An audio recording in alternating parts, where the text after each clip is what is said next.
Min wassalatu wassalam ala asyrafil anbiya'i wal mursalin wa ala alihi wa sahbihi ajma'in. Subhanaka la ilma lana illa ma 'allamtana innaka antal alimul hakim. La haula wa la quwwata illa billahil aliyyil azim. Rabbi shrah li sadri wa yassir li amri wa halul 'uqdatam min lisani yafqahu qawli. Allahumma iftah 'alaina bi futuhil 'arifin bik. اللهم اجعلنا من الذين يستمعون القول فيتبعون احسنه. اللهم علمنا بما جهلنا وانفعنا بما علمتنا وزدنا علما نافعا يا رب العالمين.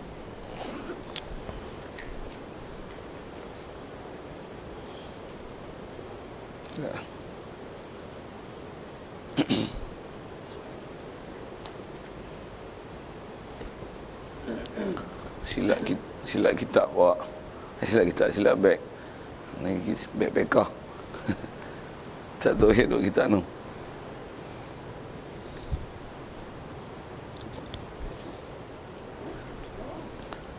Qala Syekh Musannif rahimahullah taala wa nafa'na bihi bi ulumi fid darain. Amin.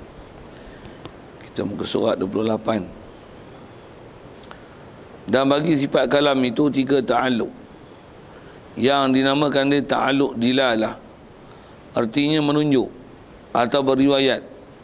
Yang pertamanya dipanggil ta'alluq suluhi qadim. Yang keduanya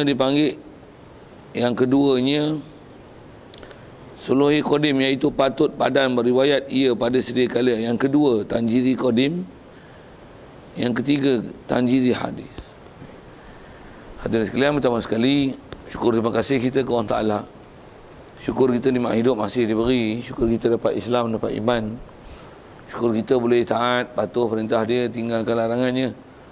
Syukur kesihatan, lapang masa masih diberi. Syukur hidayat taufik dapat ke kita, dengan makna dapat kita keupayaan boleh hadir untuk solat maghrib berjemaah di masjid ini. Dan insya-Allah kita gunakan semua limpah kurnia yang besar-besar Allah Ta'ala beri ke kita itu, meneruskan bacaan kitab kita daripada kitab Misbah Munir ni. InsyaAllah kita dalam masjid ni ada peluang mendapatkan itikaf kita. Mari kita niat itikaf sama-sama. Kalau tak niat lagi, pasal syarat nak sah itikaf mesti ada niat. Niat dengan mana kita mensengajakan adanya kita dalam masjid ni semata-mata untuk itikaf ataupun mencari redha Allah Ta'ala. Apa niatnya saja aku itikaf dalam masjid ni kerana Allah Ta'ala. Dengan hadirkan niat itu, barulah hasil para itikaf kita. Dan insya-Allah sepanjang berada kita dalam masjid ni dicatat, dihitung oleh Allah Ta'ala sebagai sebahagian daripada masalah kita. Amin. Kata masalah, dan bagi sifat kalam itu ada tiga ta'alluq yang dinamakan dia ta'alluq dilalah. Ada sekalian kita nak sambung ni masih bab kalam, dan kita nak bahas ni dengan istilah yang kita dah jumpa banyak bab dalam sifat-sifat ma'ani ni. Yang istilah yang dia sebut ni ialah bab ta'alluq. Jadi khas perbicaraan tentang sebab ta'alluq kalam. Kalau ingat balik pelajaran kita lama-lama dulu yang dah belajar bab ta'alluq ni, bab kudrat ada ta'alluq, bab iradat ada ta'alluq, bab ilmu ada ta'alluq, hayat aja yang tak ada ta'alluq, sama ada ta'alluq, basar ada ta'alluq, dan kalam ni kalau ikut ada ta'alluq. Dan bila sebut ta'alluq ni ada tiga tempat kena bahas. Ada yang istilahnya tempat ta'alluq, untuk cara yang ta'alluq, jenis ta'alluq, dan kena fahamlah ta'alluq dia tu apa. Yang tu yang kalau ikut ni sebab pelajaran lama saja sebut tu apa yang telah belajar. Cuma kalau kita fokus sikit ke kalam ni, asal akidahnya bicara kita ialah wajibnya kita itikad Allah Ta'ala ada sifat kalam. Sekali lalu dengan dalil mudah, apa bukti dia ada kalam? Quran yang ada ke kita mendalilkan ada pada dia sifat kalam. Quran ialah kalam dia. Takkan kalam dia, wahyu dia ada, tapi dia tak sifat kata, kelakar itu. Mana ada orang berakal boleh menerima konsep ketuhanan yang sibil macam tu kan. Dia turun Quran, Quran tu kalam dia, tapi dia tak ada sifat kalam. Tahu nak siapa? Jadi dalil mudah menunjukkan sabitnya kalam Allah Ta'ala adalah adanya Quran. Itu ke dalil Quran. Dengan akal kita dah bicara dulu. Adanya kalam pada kita. Itulah mendalilkan adanya kalam pada Allah Ta'ala. Apa kaedah fikirnya? Allah, kita kejadian yang tak sempurna. Tak sempurna dengan mana kita ialah makhluk. Jadi kita ni taklah sempurna segala-gala. Yang tu rasanya bahasanya lebih baik. Kita tak sempurna segala-gala. Dan walaupun begitu, kat kita ada anugerah yang Allah Ta'ala beri, yang dengan sebab anugerah itu menyebabkan ada ciri-ciri kesempurnaan kat kita. Hidup, boleh buat kerja sendiri, ada akal dan sebagainya. Antaranya ialah melihat, mendengar, berkata-kata. Jadi asal sebutnya kat kita pun antara ciri-ciri sifat kesempurnaan yang ada pada kita, antaranya ialah kebolehan bercakap. Siapa tak boleh cakap bisu, hanya sifat kurang. Takkanlah Tuhan yang memberikan keupayaan pada kita berkata-kata dia bisu. Subhanallah. Itu hujahlah sekali lalu. Jadi dengan apa yang kita nak bicara ni adalah bab ta'aluk. Sebelum tengok ta'aluk, pasal ta'aluk ni kalau kita tak ambil berat, nanti dengar sekali pembicaraan sia-sia je pasal puncanya bukan tak mau ngaji, bukan tak minat, tapi tak faham istilah, ataupun tak ingat pelajaran lama. Takut tu yang jadi sia-sia. Jadi sebelum tengok apa istilah dia sebut, bagi faham dulu dengan apa kita nak bicara. Walaupun dulu sekali lalu pernah sebut rasanya apa yang kita nak bicara buat ta'aluk ni. Bila terfaham tu, insyaAllah bila masuk istilah senang nak faham. Baik, pertama sekali dengan apa yang dah kita bicara tadi, sabit pada Allah Ta'ala kalam. Dan kalam Allah Ta'ala mesti kalam qadim. Yang kita bicara ni kalam qadim, bukan kalam nafsi. Ada kita jumpa lalu, ada kalam masdari, ada kalam nafsani. Lama lah. Main Syawal, hujan Syawal ni, Syawal lagi lah, habis lah ini. Tadi habis raya, habis Syawal ini. Tu kaedah lah. Betul ke bulan tu? Ada lagi? Maghrib habis lah. Oh, jam ni tak tukar lah. Tak tukar? Jam ni tak tukar. Saja nak tengok bulan lah. Setengah jam ni tukar. Jeri Masihi ni tak tukar. Asal Zulhijjah dah malam ni. Tak? Kita raya ya apa? Senin, Selasa, Rabu 10. Rabu, Khamis, Jumaat 20. Sabtu, Ahad, Isnin 30. Hari ni dia habis lah. Selasa masuk Rabu dah. Habis. Okey, dah lah. Tu cara orang tua kira dulu. Orang cekak orang matematik tu. Faham tak saya kira apa ni? Senin, Selasa, Rabu 10. Senin 8. Selasa, Rabu, Senin, Selasa, Rabu. Selasa, Rabu tu 10. Rabu 10. Minggu depan tu Khamis. Khamis 18. Jumaat 1 20. Dah 1 Ahad. Senin, Selasa 30. Selasa 30. Rabu 1 lah. Ni 1 lah. Esok kita mula maghrib. Maghrib tu 1 lah Zulhijjah.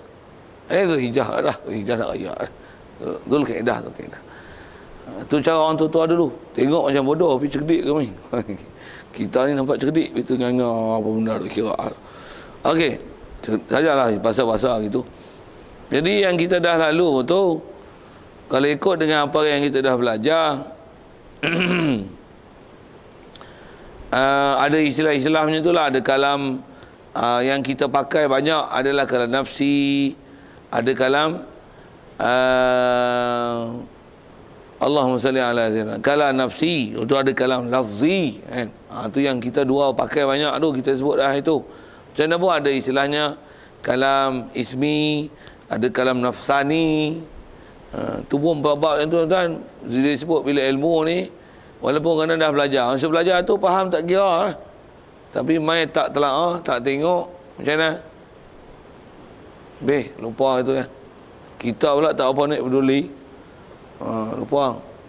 Kalau lupa, tengok sikit bab lupa kan. Lupa ni jangan ada ilmu bahas tinggi-tinggi tu. Anak kunci motor bubuh tadi pun lupa, tak mana buh tu. Handset pun lupa. sikit gitu. Macam mana pun lupa tu suku. Tu yang kalau kita memang perhatian dengan ilmu, ditelaah, tengok, ambil perhatian, simpan, ulang kaji, mutalaah. Tambah pula benda-benda yang bawa akidah ni satu tak dapat tidak. Dia kena duduk dalam majlis ilmu, kena beringat sedia. Terang orang nak mengajar pun tuan-tuan kena lupa. Saya ada benda yang dia kena recall balik. Ada lah, cuma ada benda kat saya ni, benda yang dah lama lah. Kita pula dah biasa duk ngaji, duk ngajar, duk sebut selalu. Apatah lagi kadang-kadang ada bab yang dah jadi darah daging. Jadi benda tu tak heran lah. Cuma kat saya macam tu, kat tuan-tuan saya tak tahu macam mana. Macam mana pun dengan apa kita nak bicara ni, bab kalam. Jadi dasarnya kita wajib intiqad Allah Ta'ala mesti ada sifat kalam. Itu asal. Dan sikit dalam soalan-soalan dulu, lagi tengok istilah.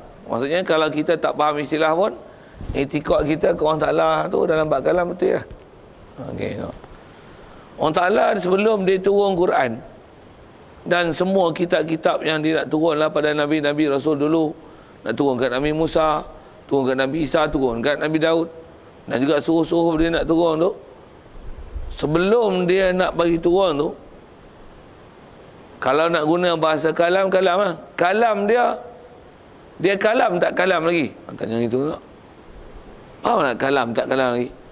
Kalau dengan bahasa kita ni sebut tak sebut lagi? Berkata tak berkata lagi apa yang dia nak kata? Itu maksud saya tu. Saya nak guna bahasa kalam. Dia kalam tak lagi? Sebelum dia nak turun Quran kat Rasulullah tu, jawab tak? Mestilah kalam dah lah. Pasal ada rasanya kita belajar lepas, bab kalam ni dari segi tempat takluk dia sama macam bab ilmu. Allah Ta'ala dia tahu apa? Tahu benda wajib, tahu benda mustahil, tahu benda harus, semua dia tahu. Bab kalam pun sama. Kalam Allah Ta'ala takluk pada wajib, mustahil, harus. Apa maksud takluk pada wajib, mustahil, harus? Allah Ta'ala dia boleh memperkatakan perkara mustahil, perkara wajib dan perkara harus. Istilah wajib, wajib akli, mustahil, mustahil akli, harus akli. Allah Ta'ala ada cerita dalam Quran kata dia kuasa, dia satu, dia mendengar, dia melihat. Ada pada dia sifat kesempurnaan, ada cerita. Dia cerita tu, cerita apa mungkin? Cerita perkara wajib. Ada tak dia cerita perkara tak layak ke dia? Isteri, anak. Ada. Anak dan isteri adalah benda mustahil. Jadi, adakah dia cerita kat kita macam tu, mustahil perkara tu kat dia? Ya. Ada tak dia cerita tentang kiamat, syurga, neraka? Ada. Tu apa benda dia pergi, dipanggil, pandang dari segi pengkategorian kita sebut tadi pada bab ukur akal, makhluk yang Allah Ta'ala bagi jadi ni dari segi martabatnya dia adalah martabat harus. Jadi nisbah Allah ilmu dia mengetahui perkara wajib, mustahil, harus. Tentulah bila ilmu dia mengetahui wajib, mustahil, harus dalam bab akal, tentulah dia boleh memperkatakan wajib, mustahil, harus itu melalui kalam dia. Mestinya. Jadi soalan saya dah sebut tadi, sebelum dia turunkan Quran, adakah pada dia ada kalam? Adakah dia telah kalamkan perkataan itu? Kalau sebut dengan bahasa perkataan lah, kalau beradab sikit bahasa tu, adakah dia telah kalamkan sifat kalam dia? Ya lah. Dan adakah kelayakan kepada dia waktu peristiwa berlaku nanti untuk dia berikan Nabi Musa misalnya, Rasulullah dengar kalam dia? Mestilah boleh. Bila boleh, tani pula.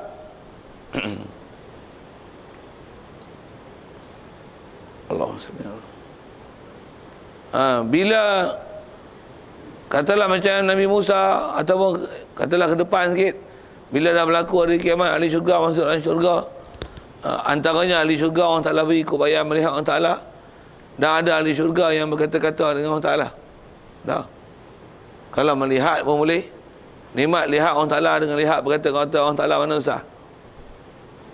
Melihat besar lagi. Dengan melihat, dengan nikmat berkata-kata. Apa lagi nak sebut? Jadi kalau kata akhirat esok,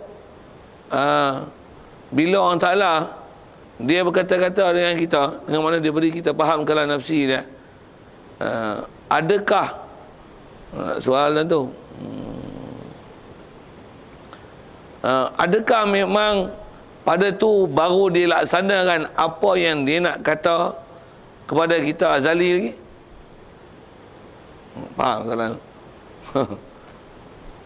Bila dia turunkan katalah Quran kat Rasulullah, Quran tu kalam dia, adakah hak dia turun tu mestilah hak memang dia sebelum makhluk ni dicipta dia memang nak turun dah, dia memang nak turun Quran macam tu lah yang kat Rasulullah? Adakah macam tu?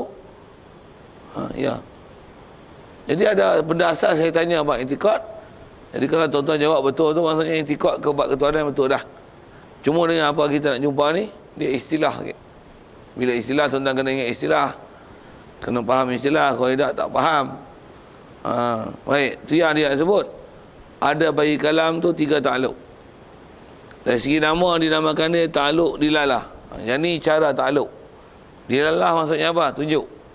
Pasal bila kalam Allah yang kata kita boleh faham tahu mana? Tang dilalah dah. Tu istilah Arab tu. Buat dilalah ni tuan-tuan, kalau saya nak sebut dengan Arab boleh kot, tuan-tuan tak mampu nak telan apa yang dikatakan dilalah. Asal terjemah dilalah ni menunjuk. Tunjuk apa? Tunjuk kepada apa yang dimaksud.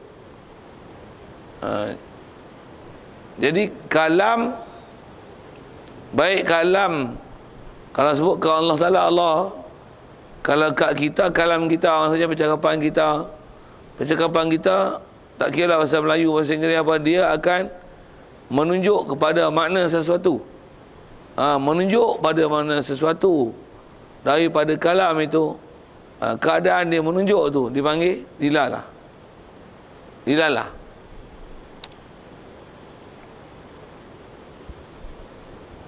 Saya sebut dilalah tu. Kalau saya kata kucing, tuan-tuan faham tak? Apa dilalah kucing? Binatang yang ngiau. Payah itu. Hak lain payah. Ada tak binatang lain pada kucing ngiau? Tak ada. Jadi boleh buh takdir. Lembu apa dia? Dengar saya sebut lembu. Lembu apa? Binatang yang duk gebah. Buah yang kambing hak gebaik. Buah tu sana. Kuda, binatang yang duk mengekek. Ngekek yang mengekek tu. Nak sebut nama tu. Bahasa Arab dia panggil haiwan tu sahil. Sahil. Saya nak cerita apa ni? Nak sebut lafaz kita sebut. Dia mesti menunjukkan makna sesuatu. Baik lafaz tu bahasa Melayu ka, bahasa Inggeris ka, bahasa Arab ka, menunjuknya dia pada makna sesuatu tu dipanggil dilalah. Cuma bahasa Melayu cakap bahasa Melayu, bahasa Arab cakap bahasa Arab, bahasa Inggeris Inggeris, hatta bahasa-bahasa yang berbentuk lukisan. Macam mana lukisan jumpa di Ashabul Kahfi, jumpa di dinding Kahfi, Ashabul Kahfi itu, jumpa di batu bersurat, jumpa di piramid Firaun. Kan ada lukisan-lukisan gambar macam-macam. Boleh faham sesuatu tak? Tanya anak, pasal apa boleh faham? Jawab. Ada dilalah. Biasanya ada dilalah. Setiap benda ada dilalah. Satu gambar ada dilalah. Lafaz ada dilalah. Perbuatan ada dilalah. Menunjuknya kepada makna dikendaki. Cuma kalau bab kalam, kalam lah. Jadi menunjuknya kepada makna yang dikendaki itu, cara tunjuk itu, cara takluk itu dipanggil takluk dilalah. Kalau saya sebut gini, tanya bahasa Melayu dulu. Mim alif ka nun. Tanya mudah nak faham dilalah. Mim alif ka nun. Faham tak? Tu sebut tu. Dilalah apa makan ni? Benda pepejal dimasukkan ke dalam mulut melepasi makhraj huruf ha ke dalam. Tu makan. Macam mana boleh faham itu? Dilalah. Hidung. Apa dia hidung? Alat, satu juzuk daripada anggota haiwan yang ada 2 lubang. Ada yang 1 lubang, ada banyak lubang yang digunakan untuk tujuan pernafasan. Jadi memberikan pengertian apa maksud tu lah dipanggil dilalah. Itu saya tanya Melayu, tanya orang putih sikit.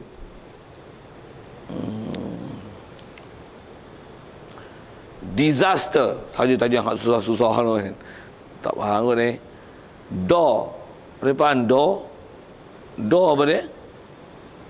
Satu benda yang dia adalah tempat untuk kita boleh lalu ataupun masuk ke satu tempat ataupun keluar daripadanya.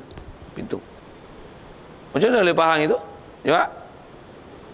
Itulah dipanggil dilalah. Cuma itu dilalah kalau saya sebut Melayu, Arab, kalau bahasa Inggeris.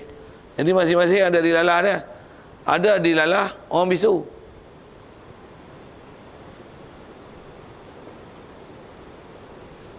Faham tak? Macam mana boleh faham? Ada dilalah sesuatu. Dilalah tu diistilahkan sebagai, kalau dengan terjemah, menunjuk. Maksudnya dia ada sesuatu yang boleh tunjuk. Jadi kalau kata Nabi Musa berkata-kata dengan Allah Ta'ala, apa maksudnya? Ada dilalah yang Nabi Musa dapat faham. Kaedah kita dah belajar lepas. Cuma dilalah tu mustahil lah dilalah baru. Kita dengan perbuatan, dengan tunjuk, dengan anggota, dengan lafaz, bersuara, berhuruf ke Allah Ta'ala, mesti mustahil macam tu. Satu, kita wajib i'tiqad dilalah kalam Allah Ta'ala. Macam mana ada kita belajar lepas, ke Nabi Musa tu khususnya, dengan mana Allah Ta'ala bukakan hijab bagi Nabi Musa faham kalam nafsi dia. Satu adalah dilalah kalam Allah Musa taklima. Baik, asal dan syarah tu dilalah tu saja. Misalnya kita semayang, sekali lagi dilalah, ambil mana dalil semayang?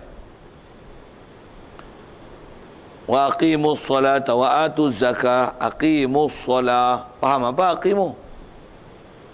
Aqimu. Dirikanlah kamu. Seorang ramai mana tahu? Dilalah waw. Aqimu. Boleh semayang main-main ke? Sungguh-sungguh. Kena sungguh-sungguh. Pasal apa? Aqimu. Ada wazan af'ala yufilu. If'al. Af'il. Aqimu. Macam mana boleh faham itu? Jawab. Dilalah.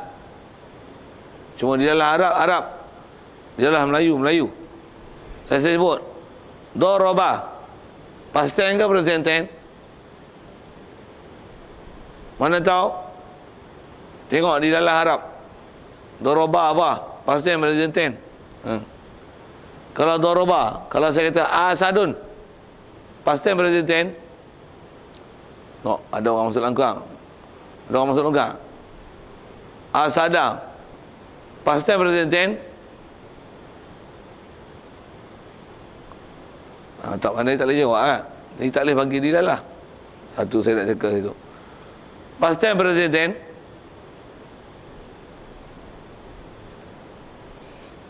Saya tanya Melayu kau, putih ke tanya Arab ni?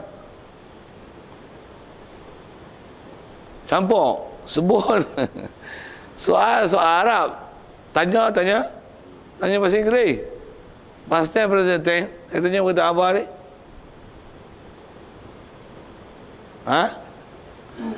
Asada.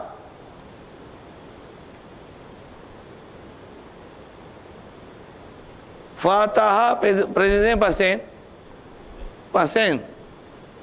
Asada present tense past tense. Pasal apa tak dapat? Pasal tak ada dilalah itu. Asada isim. Isim mana menunjukkan masa. Dia tak ada dilalah itu. Memang tak jumpa. Pasal apa? Tak ada dilalah. Saya nak tunjuk dilalah tu. Dilalah tu maksudnya penunjuk. Tuan-tuan tengok signboard tepi jalan. Tengok-tengok. Hitam gelap, tak ada lain apa. Gelap, mana tahu? Apa tu? Ada. Signboard gelap. Hitam. Ha? Ada apa? Untuk orang tertentu je. Iya kak? Ada orang tertentu lah mungkin guna tu. Ada orang tertentu dia faham lah. Kita mana ada sembok warna hitam. Kot macam ni kot. Sembok berkabung kot. Boh pi. Saja nak saya jawab. Mungkin boleh pergi dilalah situ. Tapi dilalah adakah suruh break kah? Bagi laju kah? Tak ada. Kenapa? Itu bukan dilalah dia. Ha, boleh. Jadi nak sebut taluk kalam Allah, taluk dilalah. Satu kita kalau Arab tak pandai. Kita tak erti dilalah apa. Dengar blur. Pasal apa? Tak tahu dilalah. Bahasa Inggeris tak tahu, bahasa Arab tak tahu, baca kitab tak faham. Pasal apa? Tuan-tuan tak boleh ambil dilalah daripada apa saya sebut. Tak boleh ambil dilalah. Saya nak fahamkan dilalah tu. Satu ulama kita dia pandai ilmu syarak, ilmu fiqh, ilmu tauhid, ilmu tasawuf, nahwu, saraf, balaghah, ma'ani, bayan, badi', ilmu arud, qafiyah, ilmu istiqaq, ilmu nafs, ilmu macam-macam ilmu semua dia tahu lah. Sikit soal. Dia ambil mana? Ambil Quran. Macam mana dia tahu ah? Ya, dilalah. Quran ada dilalah tu. Dia boleh menunjuk situ, boleh mengisyarat situ, boleh menafsir situ. Satu ulama-ulama dulu bijak kan. Satu diguna istilah-istilah ni. Kita nak faham dilalah pun terkebir-kebir. Okey, siap. Macam mana pun kalam dari segi cara menunjuk pada sesuatu dilalah. Kalau dulu kita belajar kudrat, apa cara kudrat untuk itu menunjukkan Allah Ta'ala ada kudrat. Taluk apa? Dipanggil taluk taksir. Kalau iradat, mana kita nak tahu ada Allah Ta'ala iradat? Dia taluk apa? Cara taluk apa? Taluk taksis. Ilmu, orang Ta'ala tahu. Mana kita tahu orang Ta'ala tahu? Nak tengok taluk apa? Saja saya ulang pelajaran lama. Kukut dia boleh recall balik. Tak boleh call tu maksudnya. Oh, kena top up lain. Saya silap kena buang SIM card. Kena buang nombor lain. Nombor baru. Oh, tak faham sudah saya sebut apa SIM card tu. Pasal bab ni pelajaran tu kan. Dia, pasal saya kata, saya tak tanya tu, tuan-tuan tak faham, tak apa nak faham. Saya baca lagi sia-sia. Tapi macam mana buat ada saya tanya kat tuan-tuan, itikad tu dah betul lah. Tapi saja supaya nak boleh faham istilah tu. Jadi tanya-tanya tadi tu untuk ambil maklumat sebenarnya. Nak tunjuk ada dilalah tak dilalah tu. Baik. Macam mana pun rasanya konsep dilalah tu boleh faham lah. Okay. Satu istilahnya penunjuk. Nah, kita sebut misalnya ni. Kita duduk dalam masjid. Tan ni ada lampu. Tan tu tak buka lampu leh. Sini buka kipas. Sana tak buka kipas. Apa dia lah? Kat sini ada orang, sana tak ada orang. Orang kat sini kenapa? Kipas. Mereka perlukan sistem pengudaraan untuk berasa selesa dalam pengajian. Dan pengudaraan tu menyebabkan adanya pusingan angin yang itu adalah sebab jadi sejuk dan selesa. Taklah berkuak, terperuk dalam masjid. Itu. Nak sebut apa ni? Itu dilalah. Dilalah. Di kalangan kita ada yang bila mengaji dia macam ni. Dilalah apa? Tak faham. Ataupun faham lebih. Tu saya sebut dilalah. Saya nak fahamkan dilalah tu ya. Faham benda sedap. Quran 30 juzuk. Ada makna. Makna yang boleh dipaham tu makna apa? Dilalah. Macam mana pun nak faham dilalah tu macam mana? Kalau manusia kena tengok cara tabiat manusia, orang putih cara orang putih, Arab cara Arab. Tu, Melayu cara Melayu. Lain bahasa, lain cara dilalah dia. Kalau tak saya tanya tuan, saya tanya satu benda tu bagus, tuan buat macam mana? Bagus tak ni? Bagus tak? Takkan macam ni? Kadang-kadang guna kepala kan? Bagus tak ni?